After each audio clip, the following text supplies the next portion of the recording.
Salam sehat buat kita semua, salam merdeka belajar, salam semangat untuk belajar.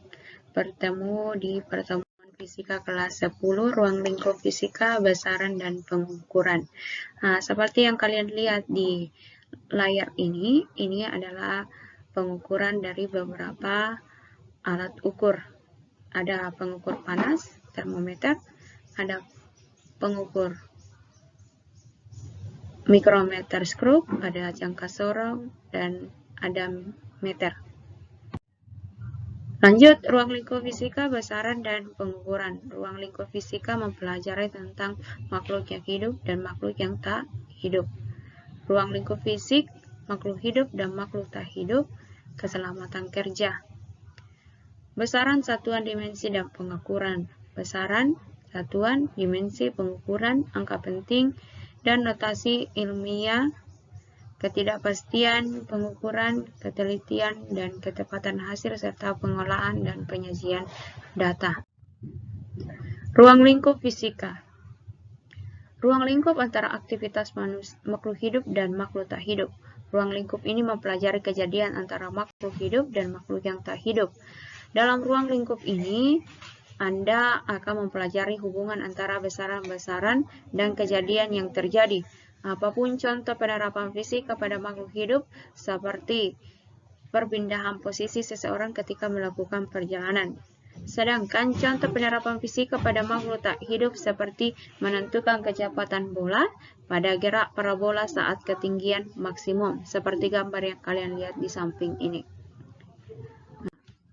Secara umum, fisika itu memiliki karakteristik. Yang pertama itu memiliki kuantitatif, artinya setiap besaran fisika selalu dapat diukur dan hasilnya dapat dinyatakan dengan angka. Yang kedua, karakteristik kedua, pengamatan dan percobaan. Selalu ada pengamatan dan percobaan. Fisika tidak dapat dilepaskan dari kegiatan pengamatan dan percobaan.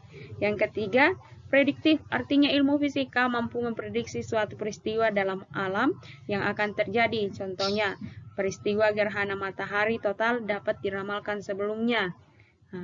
Gerhana bulan dan lain sebagainya. Dan karakteristik fisika yang terakhir adalah progresif, artinya ilmu fisika terus berkembang dan berupaya menjelaskan setiap peristiwa alam yang terjadi. Jadi ilmu fisika ini dapat digunakan untuk pemahaman yang lebih mendalam tentang alam semesta kita. 2. Ruang lingkup kondisi fisik makhluk hidup dan makhluk tak hidup. Ruang lingkup kondisi fisik makhluk hidup dan tak hidup. Penerapan fisika, hakikat fisika, ciri-ciri fisika, cabang-cabang fisika, manfaat fisika. Metode ilmiah, kriteria metode ilmiah, langkah-langkah metode ilmiah, sikap ilmiah. Penerapan fisika. Cabang-cabang dari fisika ada mekanika klasik, ada elektromagnetik, termodinamika dan mekanika statistik, relativistik, mekanika kuantum. Dalam cabang yang lain ada astrofisika, biofisika, fisika kimia, ekonomi fisika, geofisika, fisika medik, kinematika, dan lain sebagainya. Itu contoh. Manfaat fisika sangat banyak buat kehidupan kita. Lanjut, metode ilmiah. Metode ilmiah, kenapa ini sangat penting? Karena dalam fisika setelah melakukan percobaan kita akan menyusun laporan.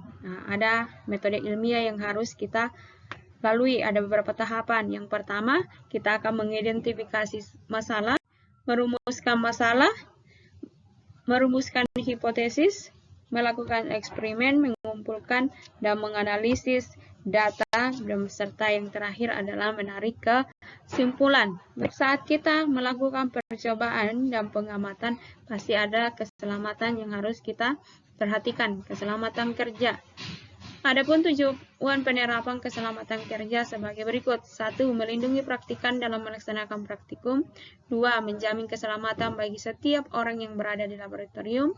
3. Menjamin sumber-sumber produksi dan peralatan praktikum di laboratorium seperti terjaga, terawat, dan aman. 4.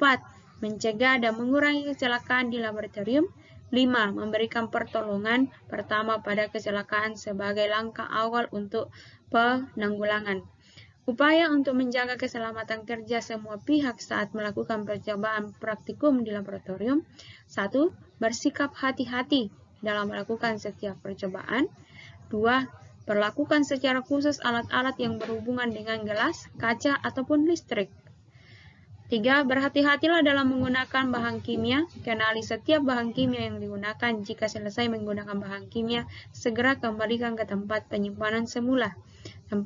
Berhati-hatilah menggunakan peralatan yang bersumber listrik langsung dari PLN. 5. Jika Anda melakukan percobaan menggunakan api atau pembakar spiritus, segera matikan api jika percobaan telah selesai. Besaran satuan, dimensi, dan pengukuran. Besaran adalah segala sesuatu yang dapat diukur dan memiliki nilai serta satuan. Besaran berdasarkan satuan ada 2, besaran pokok dan besaran turunan. Berdasarkan nilai dan arah ada juga 2, besaran vektor dan besaran skalar.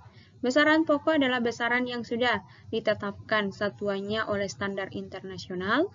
Sedangkan besaran turunan adalah besaran yang diturunkan dari besaran pokok.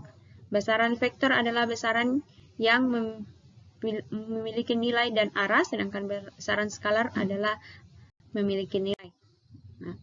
Besaran yang berdasarkan satuan, besaran pokok, ini contohnya. Ini adalah satuannya yang sudah ditetapkan secara standar internasional. Satuan besaran pokok itu sudah ditetapkan hanya ada 7, panjang, massa, waktu, suhu, kuat arus, intensitas cahaya, dan jumlah zat. Besaran turunan itu banyak karena dia diturunkan dari besaran pokok. Ini hanyalah contohnya: luas, kecepatan, percepatan, gaya, usaha, dan lain sebagainya. B. Besaran berdasarkan nilai dan arahnya. Besaran berdasarkan nilai dan arahnya dibagi menjadi 3 bagian: besaran vektor, besaran tensor, dan besaran skalar. Besaran vektor dan besaran tensor memiliki kesamaan. Keduanya memiliki nilai dan arah. Adapun perbedaannya yaitu besaran vektor memiliki satu arah, sedangkan besaran tensor memiliki banyak arah. Di tingkat SMA, kita hanya akan mempelajari tentang besaran vektor, dan tingkat lebih lanjut mempelajari tentang tensor. Contoh besaran vektor antara lain perpindahan, kecepatan, percepatan, dan gaya. Sedangkan besaran tensor antara lain tegangan, regangan, dan koefisien gaya. Selain besaran vektor dan besaran tensor, terdapat besaran skalar. Besaran skalar adalah besaran yang hanya memiliki nilai saja. Contohnya jarak, massa jenis, dan energi. Satuan, berbagai macam standar satuan massa, panjang, waktu, arus, suhu, jumlah zat, dan intensitas cahaya. Jadi satuan ini hanya diambil dari satuan standar internasional. Dimensi besaran pokok dan dimensi besaran turunan. Ini hanya contoh untuk dimensi besaran turunan. Panjang dimensinya M besar, massa dimensinya L besar, waktu dimensinya T besar, suhu theta, kuat arus I, intensitas jumlah zat J, jumlah zat N. Dimensi memiliki manfaat sebagai berikut. A. Menganalisis kesetaraan atau kesamaan dua besaran yang sepintas berbeda. B. Menganalisis kebenaran suatu persamaan yang menyatakan hubungan antar besaran. C. Menganalisis dimensi suatu konstanta besaran. D. Menganalisis dimensi suatu besaran tanpa diketahui simbol besarannya. 4. Pengukuran. Pengukuran besaran panjang, pengukuran besaran waktu, pengukuran besaran massa, pengukuran volume benda tidak beraturan. Pengukuran panjang kita bisa menggunakan mikrometer skrup, penggaris, jangka sorong. Pengukuran besar waktu menggunakan stop analog, stop digital. Pengukuran besaran massa menggunakan neraca Hochhaus, neraca sama dengan neraca Dachin. Kesalahan-kesalahan dalam pengukuran. Ada 3 jenis kesalahan: kesalahan umum, kesalahan sistematik, dan kesalahan acak. Itu sering terjadi dalam pengukuran.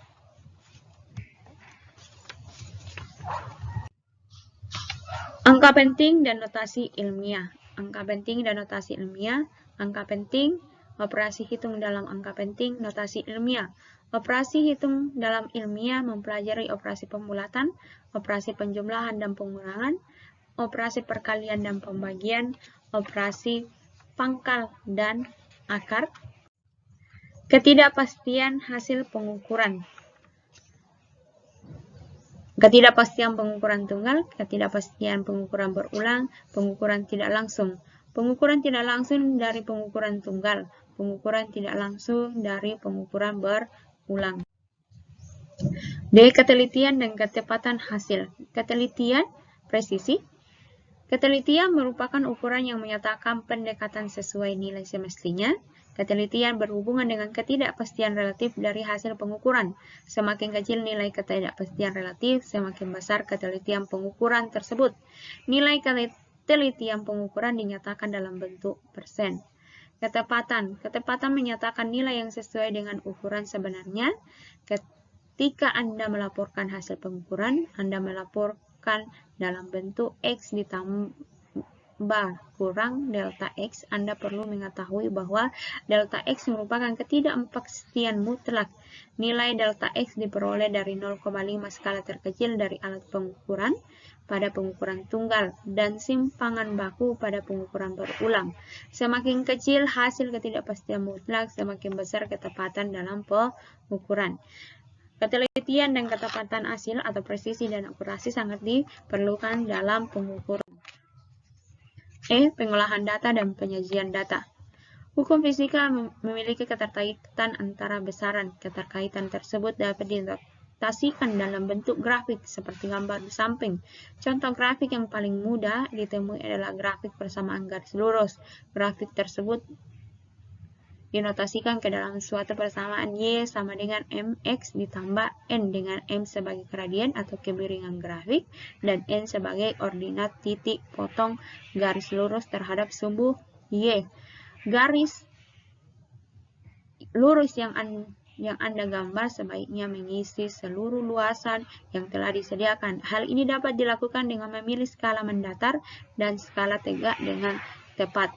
Adapun titik nol skala tidak perlu selalu nampak pada grafik. Perhatikan gambar ini. Contoh soal, perhatikan gambar berikut. Nah, ini adalah hasil pengukuran dari mikrometer skrup. Gambar tersebut menunjukkan ketebalan kaca menggunakan mikrometer skrup. Berapakah ketebalan kaca? Dari gambar ini kita dapat lihat bahwa dia berhenti di 3 skala utamanya.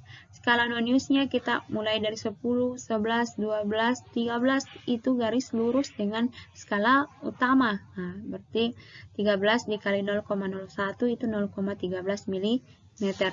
0,13 mm ditambah dengan 3 skala utamanya, maka hasil ketebalan kaca sebesar 3,13 mm. Sekian dan terima kasih, semoga bermanfaat.